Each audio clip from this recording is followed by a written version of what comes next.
Hello and welcome to Room Escape Divas, your podcast on everything escape rooms.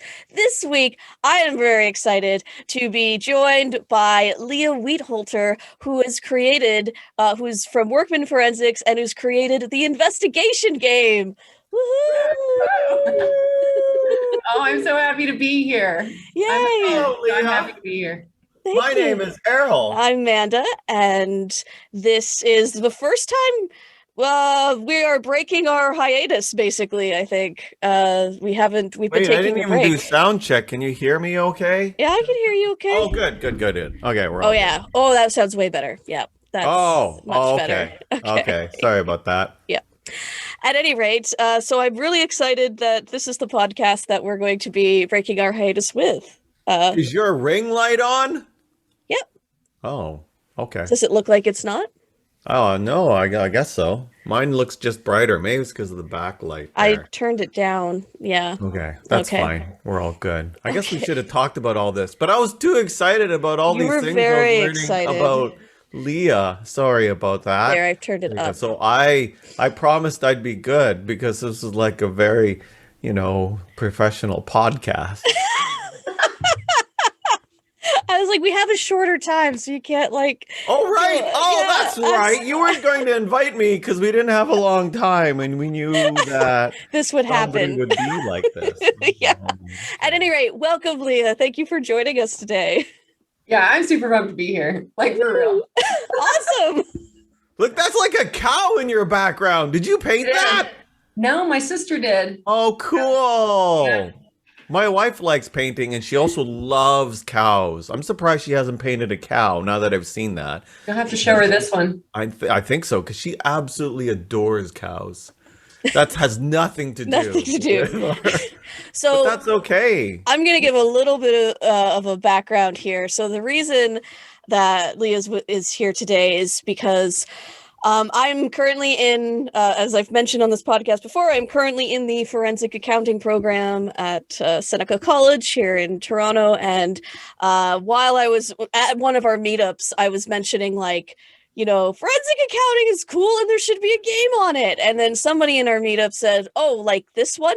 And plopped in a link to something called the investigation game, which was a game based around forensic accounting, and I got very excited and immediately checked it out, and so then we got talking, and of course I before I go any further, Leah, how about you introduce yourself, who you are, and what inspired you to make this game? Yeah, so I own a forensic accounting fraud investigation practice in Tulsa, Oklahoma, and I've owned Workman Forensics for the last 10 and a half years. I started it. Workman is my maiden name, actually. That's where the name came from. And I actually got into this field because as an undergrad and grad student, I had the opportunity to work for the FBI as a student trainee. And so I worked under a forensic accountant for 2 years. And then I went into public accounting and did the whole be a good accountant and go into public accounting thing.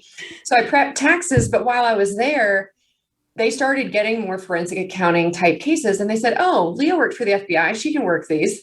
Totally different. Of course, yeah. Like, not the same at all. And so I started working these cases, and I worked a bunch, for some tribes. We have a lot of tribal land in Oklahoma, and so lots of tribes, their headquarters are here, and so I worked several of those, and then I worked a $3.5 million bank fraud. Anyway, I ended up working these really kind of big cases, but I was still prepping tax returns. So I decided this is not what I want to do with my life, basically having a busy season all year long. So a headhunter could not find a job for me because my favorite job was at 21 years old. So he, working for the FBI. And so he said, well, why don't you just start your own practice? I was a certified fraud examiner, still am. And he said, why don't you just start your own business? And so I was living really cheap at the time. And I was like, yeah, what's the worst that happens? I go be a controller somewhere if this doesn't work. So I started Workman Forensics, and we only work these types of investigations. And so I actually had the idea of what is now the investigation game, 7 or 8 years ago. And only I saw it more at the time, it was more like a like a murder mystery type setup, like not a murder mystery dinner, but kind of that idea, but you would actually like work fraud cases. Then fast forward, I started playing more. My husband and I got into tabletop gaming. And so we started doing that. And of course, getting into escape rooms, which is why I like listen to your podcast. But anyway, so I started getting more into that. And a friend of mine said, I can probably build this game for you. And so I actually got it out for the people watching. We made an actual literal card game called The Case of the Man Cave. Okay. Case of the Man Cave. That is the, And it's an actual an actual tabletop card game. And it's similar if you guys or any of your listeners are into board games, it's kind of similar to Time Stories, I've been told. There's some of those mechanics, but I mean, there's a lot of really fun mechanics in the game. But in this, you work a multi-million-dollar embezzlement from an oil and gas company.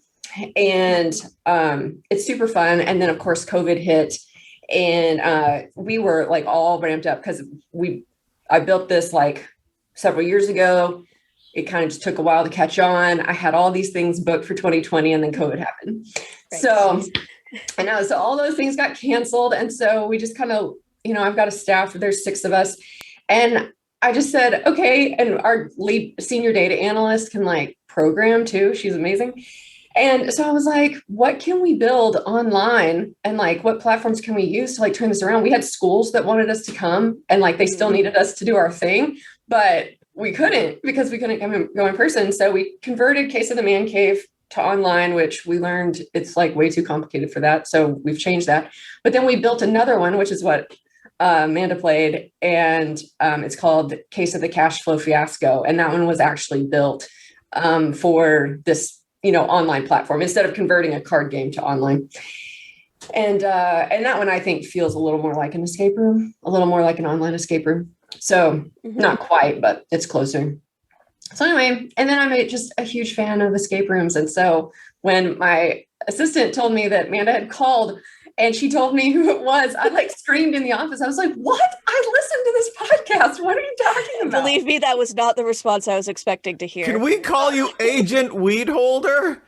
That'd be amazing. No. I don't know about that. I don't know. It's like you used to work for the FBI. I wanted to like interrupt you, but I know that we don't have enough time.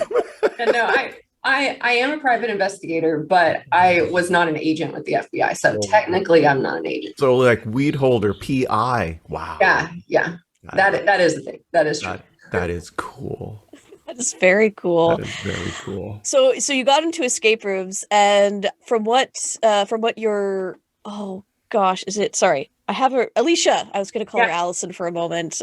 Too many Allisons in my life, but Alicia, who helped design the game, I believe, let me know that one of the things that might have inspired you was going to professional development conferences and not particularly having fun at them and trying to think of another way.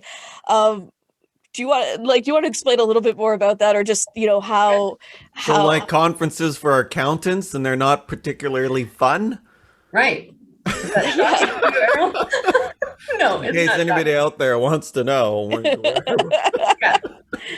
Well, I personally think that if you're going to be an accountant, the most fun you're going to have as an accountant, in my opinion, completely biased, is to be in forensic accounting, to be a forensic accountant. And so I was like going to these conferences, even for like fraud examiners, and it wasn't very engaging, or they're like teaching a bunch of theory and not how to actually investigate. And so that did inspire this, because I mean, when I started my business, I had some experience, but I mean, I don't know. I was like figuring it out as I went along.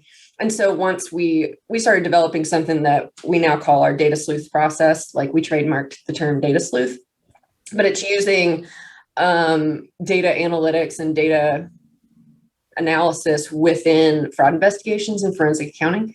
So once we started getting that process, I really wanted to make sure we were sharing that in all of our games. But if we can put it in like this entertaining way, then people can learn more. And so whenever I hire someone, I have them play the games, and it's really helpful, because then whenever they go work an actual case, And, I would get feedback like, oh, this is like in Case of the Man Cave when this happens. Mm-hmm. And so that was really cool. Like it does definitely connect those really important, like, I want to say tangible, but like tangible skills to cases, like connects the theory to the practical application. So it's almost like, you are teaching investigative techniques through like an apprenticeship, because they are learning it through a game, which sounds really awesome. Yeah. Yeah.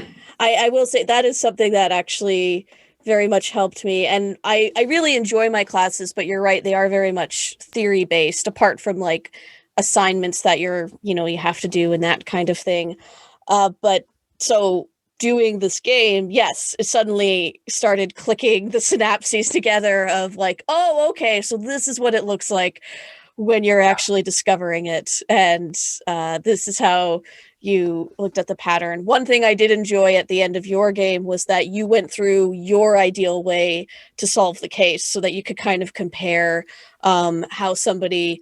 I didn't do all the things you did in your spreadsheet, I don't think, but it was like kind of like close, and that was kind of a neat thing as well, so that you could kind of compare like, what you could have done, or what's maybe what you even did better. Who knows? Yeah. So I can also imagine, by the way, that this is not a game that just any of the public can play. This is for a particular I was going to purpose. ask about that. So I know that you're not marketing this just to accountants. So how has it been to get general public to play usually with this game? Case of the Man Cave is probably the most intimidating, but the one that we have on our website that anyone can go and play, which is the one you played, Amanda, the cash flow fiasco. I really think anyone can play it because, in my opinion, and like we kind of just hold this opinion, fraud investigations is really just about logic. That's really all it is. There's some like technical components, sure, like where was this recorded and what does that tell us and stuff like that. But when you're just trying to decide how much money is missing, it's really just logic. And so that's what we try to emphasize and how we set up the games too, that like Alicia is our creative producer and does not have any accounting background at all, but yet she can go and she can play these games and have a good time and learn something new and connect dots and get really excited, whenever she makes a connection, especially if an accountant doesn't. She's really proud of herself then. But really just emphasizing that we can solve problems and find out how much money is missing if we apply logic. So now, does everybody believe me so that like just the general public is going out and buying this game? No. Let's be honest, but they should. I don't know. But once, I think it's good to know about cash flow. I think it's just a generally good concept to know about, Yeah. What fraud risks exist if your customers don't have money? A lot. A lot of fraud risks. Lots of fraud risks. You mentioned like logic as, like it's basic logic. But when comparing like things like escape games and forensic accounting, for instance, what sort of overlaps do you see with those two genres? I see overlaps, but I'd love to hear your take on it as well. I think it is the overlap that made me love escape rooms so much is and really contrasting it to like the old idea, I would say it's old now, but murder mystery dinners is like the ability to see patterns within the games within a room and kind of figure out. I mean, everybody has just a pattern. I think the designers of a game have a pattern. And so identifying that pattern in the room to see how to solve it best. I think that's probably the thing that I like the most that I've been able to translate from my experience as an investigator. And I'll tell you that when something isn't logical, and I've heard you guys talk about some of this, maybe not in these words, but when something is not logical in a room where it doesn't even make sense that it's in the room, like I didn't get out of a room recently because of this. And I got so mad that I actually emailed the owner. Like I don't do these things, but I was so mad. Here to like let it go, Leah. I worked for the FBI, so let me tell you something. I'm a private investigator. Wietholter, PI. Yeah. I'm really intrigued by this murder mystery thing. If you ever run an event where you actually have to interview people of a company, kind of like fake, and you need an NPC, like an Well, actor that needs to be a wild person. That could be that's me. that's one I of the get that. things, I learning love it being in an school at NPC. least, interview techniques and like Whoa, interviewing someone has to suspects. interview me? That'd be so fun. That should be the ultimate test, I think. I think I mentioned that in one of our Oh, I'll meetings. be a lying person, lying tax cheater. Wow, Because no. one of the I didn't goals in buy that. interviewing is to make sure they stay on topic. So I'm like, for that, I feel like you would be the ultimate test for that. Everybody would fail. This Yeah. reminds me, have you ever seen, there's a See, they Korean were drama God. called Chief Kim, which is about Accounting. an accountant Yep. finding a probably tax for sorry count. I learned about things like paper companies and how people like corporate people will try to hide money and shift it around. Anyway, that's what this. It's a fun It show. makes Anyway, it accounting doesn't matter. exciting. It's Yeah, yeah. amazing. Yes. So that's sort of Anyway, on topic. It is that because is it's sort of talking on about topic. accounting. So when designing the game, like, what were some of the fun aspects to designing it? Well, I think probably the most fun part for me was just laying out the story and the strategy. And then I liked coming in at the end and seeing how it all fit together. The card game itself got a bit detailed for me. And I know that sounds weird coming from a forensic accountant, but it got a little, I don't know. Yeah. Uh, I'm just like in this point in my career where I'm like, okay, let me come up with the idea. I'll test it. I'll help review it. I'll give you more ideas. And then like, let me see when it's finished. Because it got really brutal, but no, that was super fun. And like seeing, cause I'm the one that has the stories from working. I mean, I've worked like at least 200 fraud cases in my career or some type of investigation. And so being able to take one of those stories and like fictionalize it and then see how it turns out in the game. And Yeah, that was another cool aspect of it, was that at the end you reveal the inspiration from the real story, from the real case, and kind of give facts about how the real case panned out. That was cool. So it's like, watching CSI or murder shows that are all based on real things because they need inspiration, right? Yeah. yeah, Yeah, wow, that's cool. Yeah. And designing a game is hard, so I can understand. Like when you get into the minutia of trying to get the game out, even if it's not only 20% is the fun part, and then it's a lot of grueling work. So it's not easy. I hear you. yeah. Well, and I basically reviewed it to make sure that every element was enforcing something that was common in the real world. So if we wanted to put some sort of red herring in case of the man cave, I wanted it to be a real red herring, not just something like fun, like one of your podcasts, and this is an old podcast episode, but I keep this in mind where there was like a bunch of shredded paper and it was just red herring. I Yeah. will never forget that. And so it's like, okay, I cannot have a bunch of shredded paper in one of my games, or that like Yeah.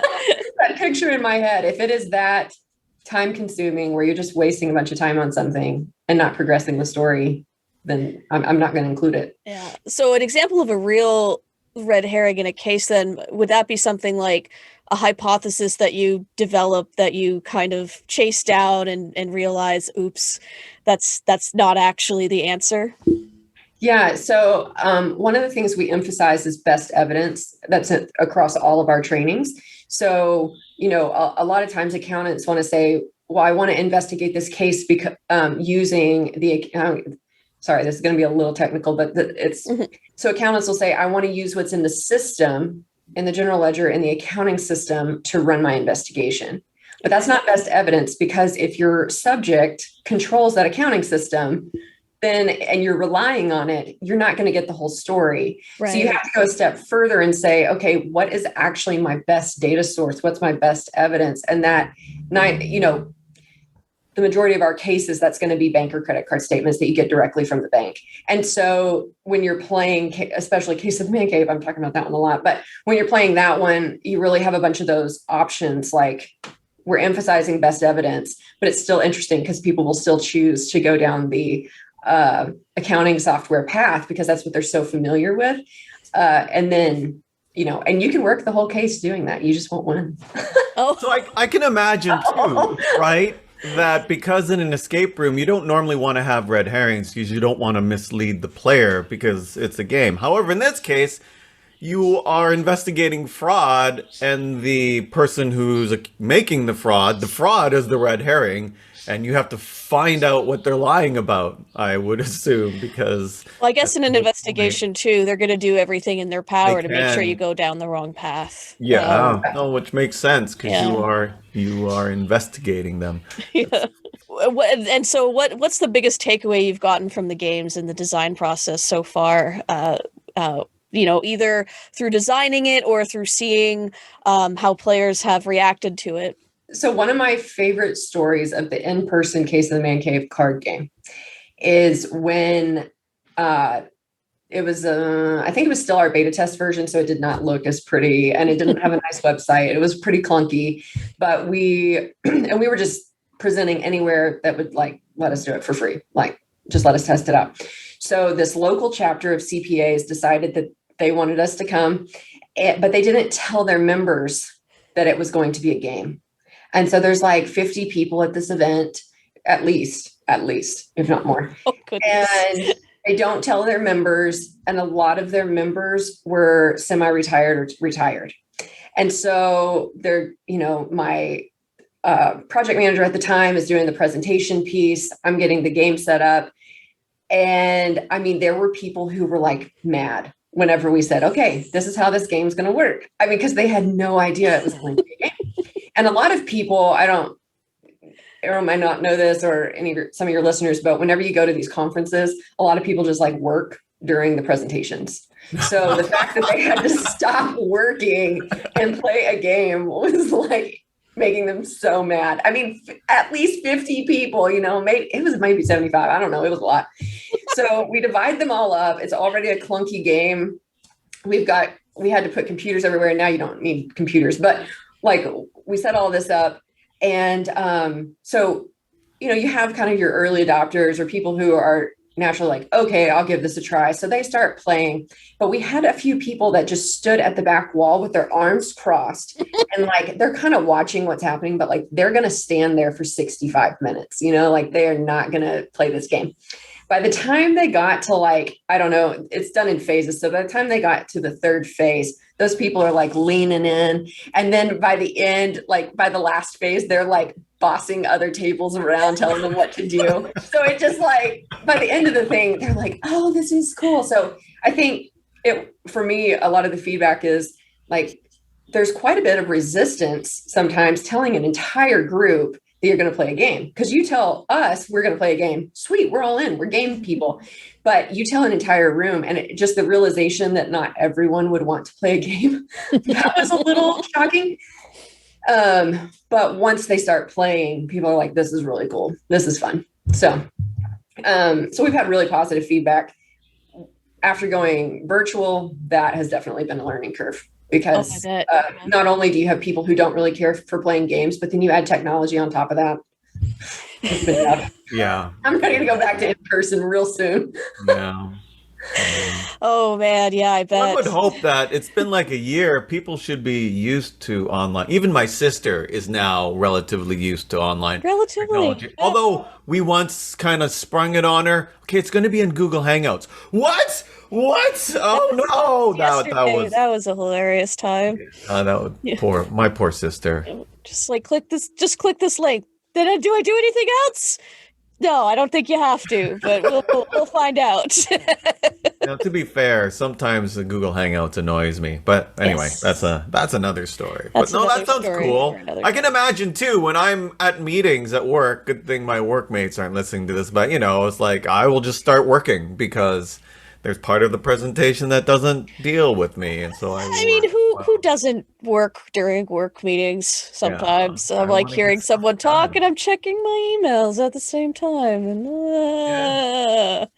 yeah. Wow. But I'm glad that people are. I mean, it's interesting too because you find out that you have to solve that case, and that sounds fun. I would do it. That's exciting. Well, but you're right. We are gamers, so of course we would do that.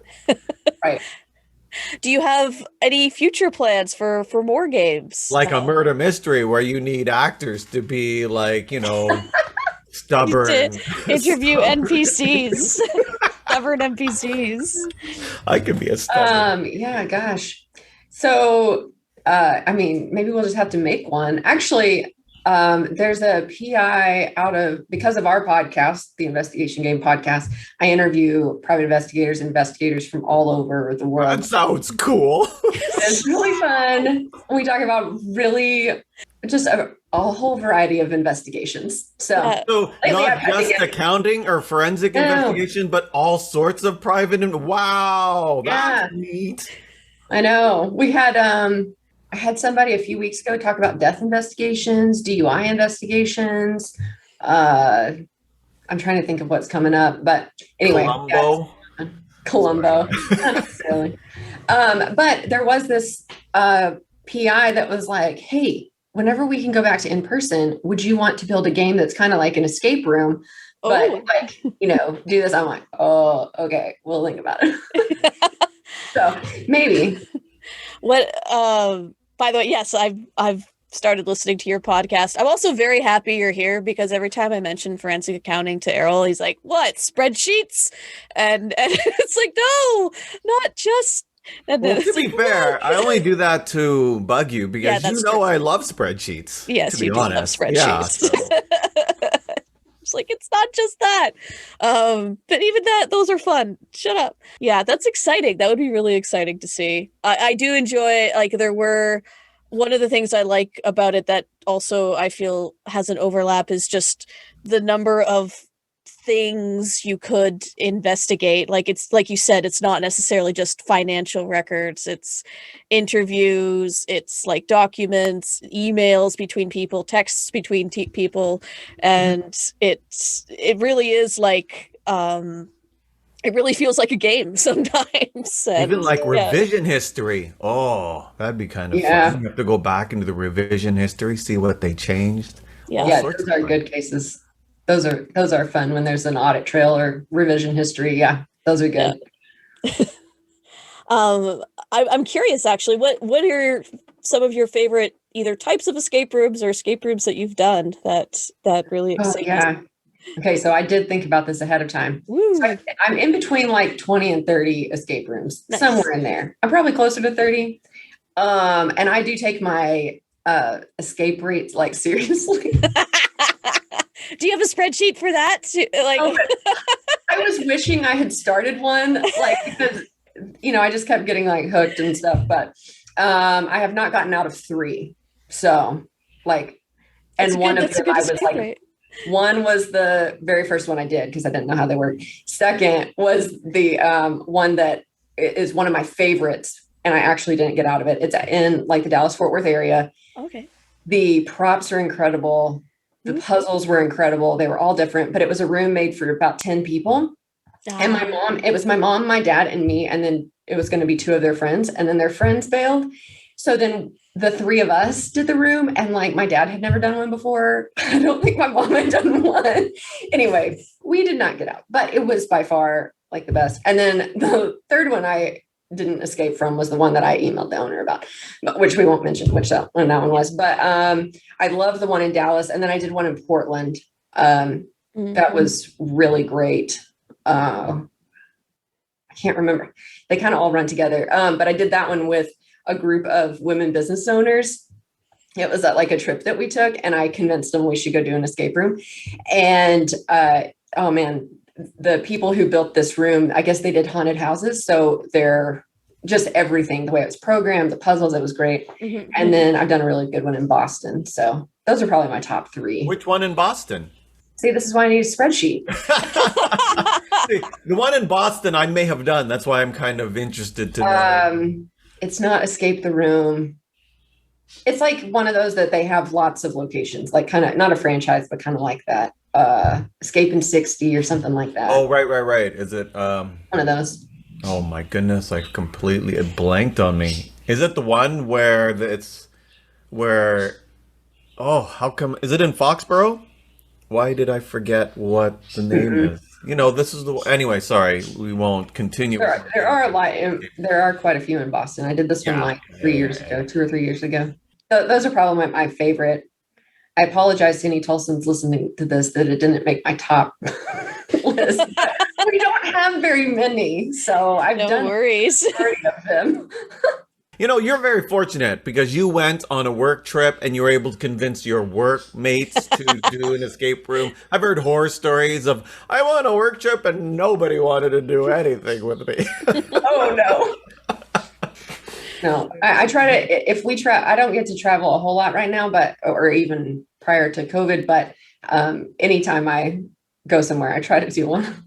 Nice. Just like seeing what other places have. We were actually trying to plan a trip just before COVID, where we were going to go to Montreal, and I was going to do a whole bunch there. I was so excited. Yeah, they got some good ones too. Wait, how far are you from us? A long way. Oh, a long way. Oh, okay. Yeah, this is just me not knowing how far anything is because you said you were in Oklahoma. Right.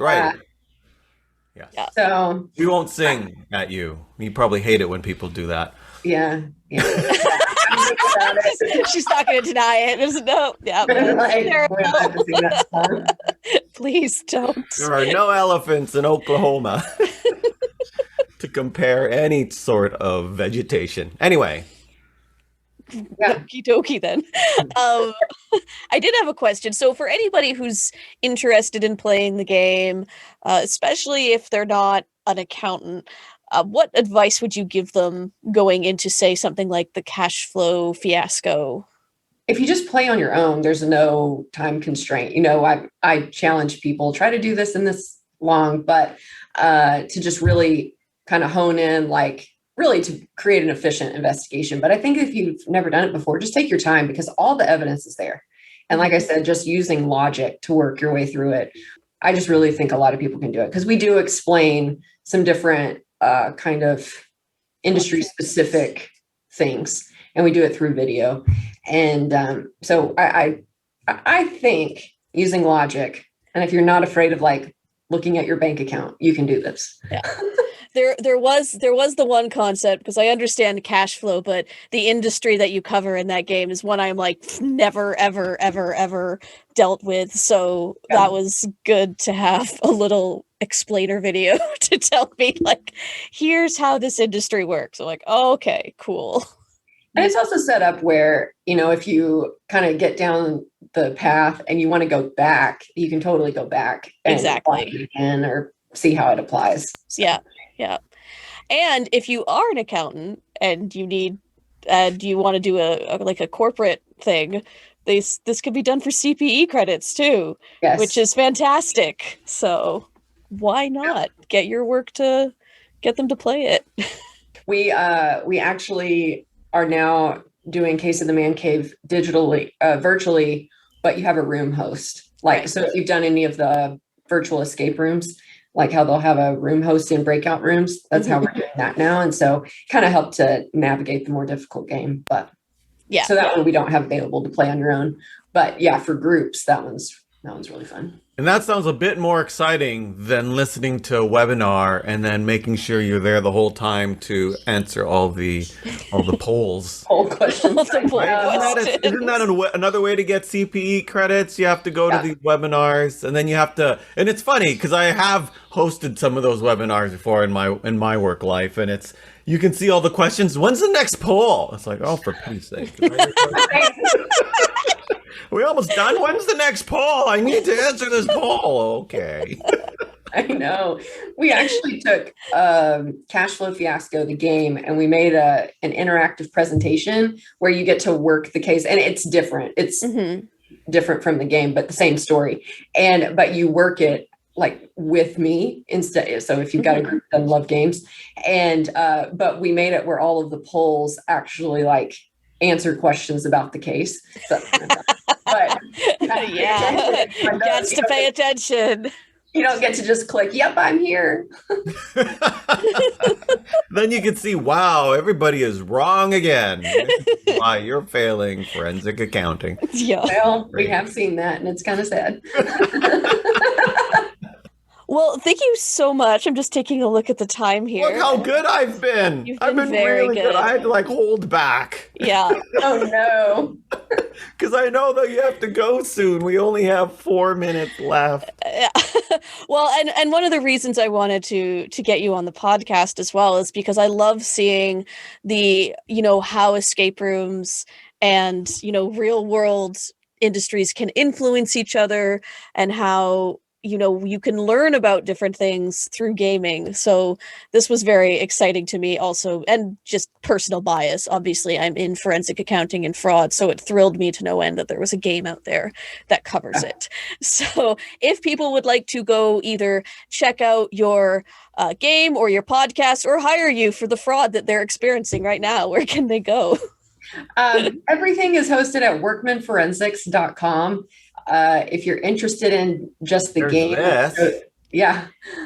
That's Yep. at the ACFE. Here we go. Oh, that's something else. Sorry, did I go to the wrong place? Just If you just go to investigationgame.com or Workman Forensics, yeah, there you go. Investigationgame.com. Oh. That gives you all the information about our games. Ooh, this is a much better website. yes. I think that was from like an event we did earlier this year. But anyway, yeah, there's videos on what they look like and how people feel about the games, and it's really fun. Ooh. I mean, I'm biased. I keep saying that over and over, that it's really fun, but it is. There's nothing like it. There's nothing like it. Well, it's probably true. There probably aren't very many other forensic accounting escape room games, so you might be the first. Or games, period. Yeah, really. I think there's an untapped market there, There you go. But I hope it inspires like others, because I want to play some games that I didn't build, Yeah, no, that totally makes sense. Absolutely. You can make one-man pans, and if you need an NPC hard to... It'll just be you in a room and just like, this man might have committed fraud. Try to get him to talk about it. There you go. You know what, though? In a lot of our games, we do have videos of subjects or people being interviewed. So I'll keep you on the list. I'll be in. I'll be in. Absolutely. Yeah. All right. You too, Amanda. So I love it. I love it. Anyway, thank you very much once again. And so we had the website up there. We will also post links in the descriptions to where you can go check it out. Thank you again, Leah. And I will talk us out. Room Escape Divas is brought to you by Inverse Genius. You can go to inversegenius.com to find other fun podcasts just like this one. You can also email us at roomescapedivas@gmail.com. We love getting emails. If you are on... That reference was to the musical Oklahoma, by the way, when I talked about... Oh, was it, sir? Thank you. And vegetation, comparing the vegetation to an elephant's eye, if you're confused. I got the Oklahoma reference that it's a musical. I just didn't know what the elephant reference was. Corn is as high as an elephant's eye. Oh, what a beautiful morning, right? Okay, so you're not singing it, but you're still I'm still talking the lyrics. Right. So but I was trying to reference it in a subtle way, but you looked at me like I was a madman. So. Yeah, I'm like, I don't know the lyrics. Okay. You can also go to Facebook. Click the like button on the Room Escape Divas Facebook page. We do have community meetups every Friday night, 6:30 p.m. Eastern Standard Time. They probably won't stop for a very long time. Probably won't stop because this pandemic is not stopping. So there we go. And if you are on Twitter, you could use the hashtag REDivas. Thanks, guys. Bye-bye. Bye-bye. Bye.